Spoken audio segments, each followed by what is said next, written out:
Alrighty, so very good to see you today. This is our quick recap. It's going to go over some of the stuff that we covered and the stuff in the future that will also make sense. What we do is we put together a framework on this, working from lower bass notes to the treble notes. The going from left to right helps us read them in tempo, depending on how the meter is and what the beats per measure are. So when we go to each individual measure, we know there are X amount of beats per measure due to the time signature. On the piano, what we learn how to do is count those rhythms super slow in the beginning on one hand, then the other, and then switch or combine. So we can have all the fingers working together, or we could have the fingers working in opposite. A lot of times the notes themselves will sound perfectly fine no matter where we're at. So if we have downwards and upwards in a certain key, those work quite well doing the 1, 2, 3, 4, 5.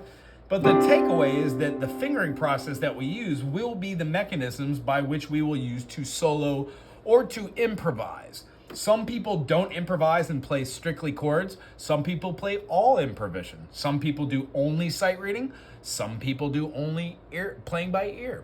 Either way, the things we work on here are going to help in the idea that you can have a 1, 3, 5, but knowing that the 1, 3, 5 is based off playing a cluster of 5 notes, starting with a root, going to a fifth, and then you choose a major third and omit the sus notes, the 2 and the 4. If you add the sus notes, it sounds like the note wants to resolve back to that third, or resolve up to the fifth, or down to the 1. So what we do is we learn how to hear that 1, 2, 3, 4, 5, 6, 7, 1 by playing 1, 3, 5, and then hearing what 1, 3, 5 plus a raised fifth is, what hearing 1, 3, 5 plus a sixth is, plus a minor seventh, plus a major seventh, and then an octave. When we have these triads, we can play them like this, or we can play suggested thumb, middle, pinky, or thumb, pointer, ring. Either way, all of these are acceptable depending on what you're doing and in what context. So one of the things I'd like you to practice this week would be this. C that I find from finding my middle C, my 2 black notes going down a half step, or a semiquaver, or a minor second. When we have a C, D, E, F, G, A, B, C, we could do that in every key. C, D, E, underneath, thumb goes, so we'd have C, D, E, F, G, A, B, C. When we go to D minor, which is the next note, D, E, F, G, A, B, C, D, that gives us a D minor, C major, D minor, E minor, F major, G major, A minor, B diminished, and then C again. So if we simply go 1, 2, 3, 4, 5, 6, 7, 1, 1, 2, 3, 4, 5, 6, 7, 1, we're quite literally getting all 7 diatonic notes inside each scale degree for the key of C major. C major, D minor, E minor, F major, G major, A minor, B diminished, and C. No matter how you play these notes, we would have 1, 2, 3, 4, 5, 1, 2, 3, 4, 5, 6. So what we do is we do 1, 2, 3 and under. The only one on the white keys we don't do that is going to be the F note, where we put down 4 fingers up to the B flat and then go under for our last 4 notes, C, D, E, and F. F, G, A, B flat, C, D, E, F. When going down, we go to the same 4th finger and land down. On every one of these scales, when we do them, we should start with a thumb, right? 1, 2, 3, 4, 5, 6, 7, 1, and end on the pinky. If for some reason you go up and down the scales here, and you don't end on your pinky or start on your thumb, something's awry. So you can go through as many of these as you like, but the only thing that I wanted to say for this week, go over the C major, C, D, E, F, G, the C major, the G major, and the F major. C, D, E, F, G, A, B, C. You need to pause the video. 1, 2, 3 under with thumb. 1, 2, 3. And then F is 1, 2, 3, 4 to the B flat, F, G, A, B flat, C, D, E, F. And if you want to do G, G, A, B, C, D, E, F sharp, G. 1, 2, 3, 4, 5, 6, 7, 1. With the addition of the B flat and the F sharp in these two different keys, the addition of that one key makes it. In the key of F, if I did not have the B flat, I would have a 1, 2, 3, sharp 4, 5, 6, 7, 1. Not too far off, but there is definitely a different sound to it. So, having said that, go over that beginning scale with your thumb, 1, 2, 3, 4, 5, 6, 7, 1.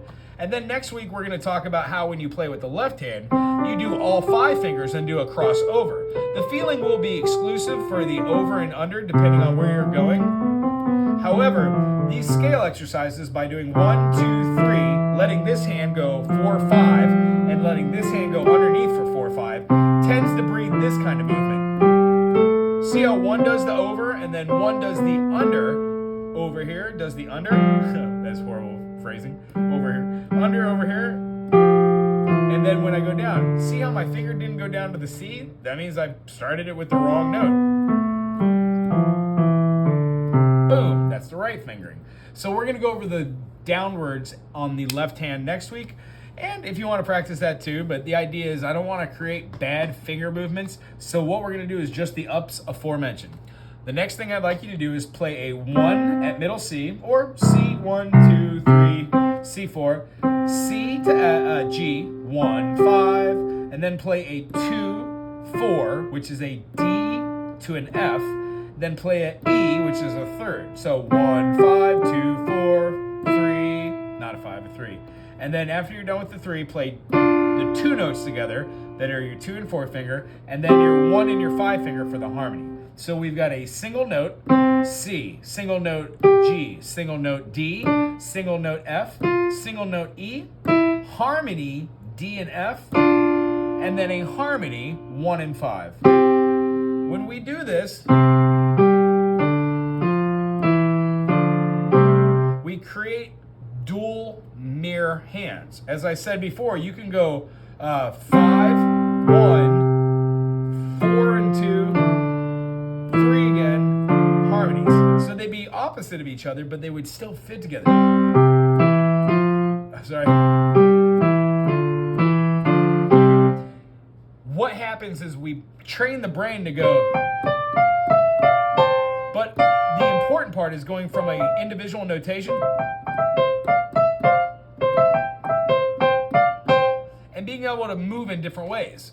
So the lesson examples that I show you, like a 1, 3, 5, 3, 1, 3, 5, 1 is supposed to encourage thumb, middle, pinky, middle, thumb, pointer, middle, pinky. We can also do our third finger here. I find it more comfortable to do that. Either way, you're still going to have 1, 3, 5, 3, 1, 3, 5, 3, 1, 3, 5, 3, or 1, 3, 5, 3, 1, 3, 5, 3. The feeling of going to the octave is the extension. So we would have 1,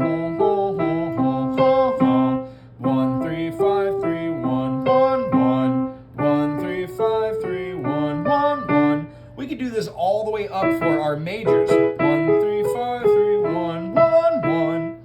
It doesn't always have to be in that order either. We could do 1, 3, 5, 3, 5, and 1 together, 1 and 3 together, 3 and 5 together, and then 3 and octave together if one.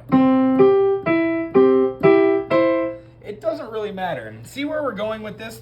When we make a scale exercise for ourselves and write the pattern of, let's say, C, D, E, F, C, D, E, F, E, F, G, C, D, E, F, E, D, C. If I repeat that,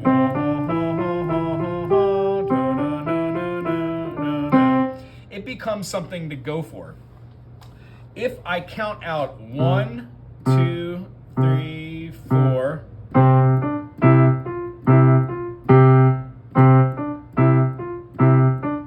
and I could get through the whole thing by doing the lesson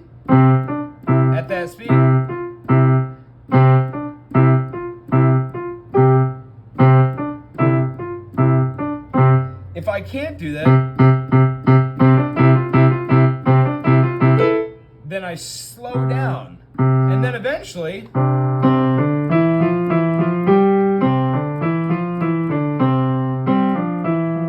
sorry.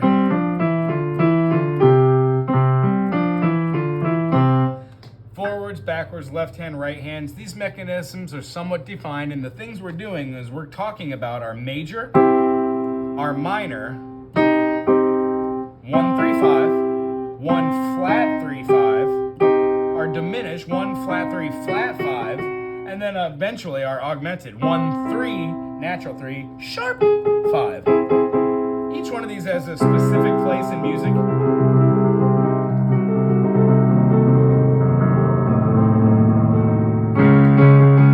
And we will get to that. But the way we get to that is by doing a couple key awesome things. The last thing I want to end on is just a reiteration of wherever we put our finger down, if we practice being able to do increments, I could say C, D, E, F. If I know that C to F is a fourth, 1 2 3 4, then I can take that fourth movement and move it. By holding that hand in a mechanism, it always is always going to go to the same feeling. So if I did a 2 3 5, 2 3 5 would be in the key of C. Here's our 1, get rid of it, play a 2, a 3, and a 5.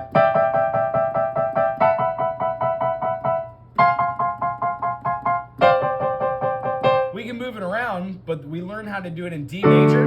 1 2 3 4 5, 1 2 5, 2 3 5, 2 3 5. And the idea is when we use these in mechanisms of fingerings that we already know, like what was that? 2 3 5, 2 3 5, and 2 3 5. We could have 1 2 1 2 1 2 3, 1 2 1 2 1 2 3, 1 2 1 2 1 2 3, and inevitably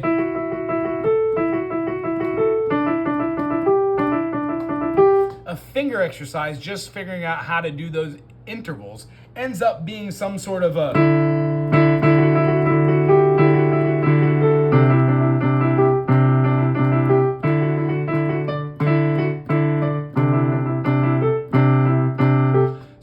cool melody for a song idea.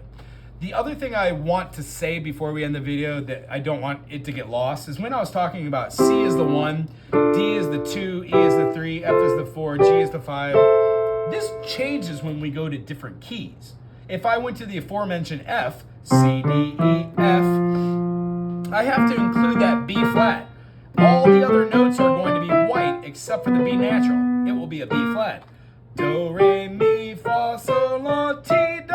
1 2 3 4, 1 2 3 4 5, 1 2 3 4 5 6, 1 2 3 4 5 6 7, or flat 7. So the F major, G minor, A minor, B flat major. That's the one that's weird because that's a black key to a white key and a major third. And then we've got our C major, D major, E minor, and then we have our F major, G minor, A minor, B flat major, C major, D major, no, D minor, E diminished, and it resolves to an F. So going through your majors, 1 3 5, 1 3 5, 1 3 5, 1 3 5, or 1 3 5, 1 3 5, changing our triad fingers. Or even this, if you like. I would probably not do that, which is a little harder. But yeah, you will use that chord sometime to do some sort of movement.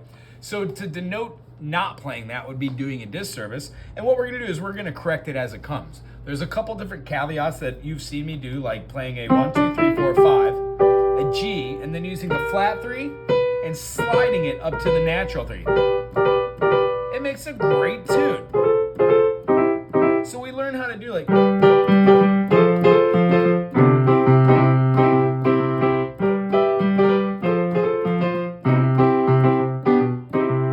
huh? I really hope you enjoyed today's lesson. I'm very much looking forward to seeing you next week. Have a great week. If you have any questions, put in the comment section below or give me a text. Aloha.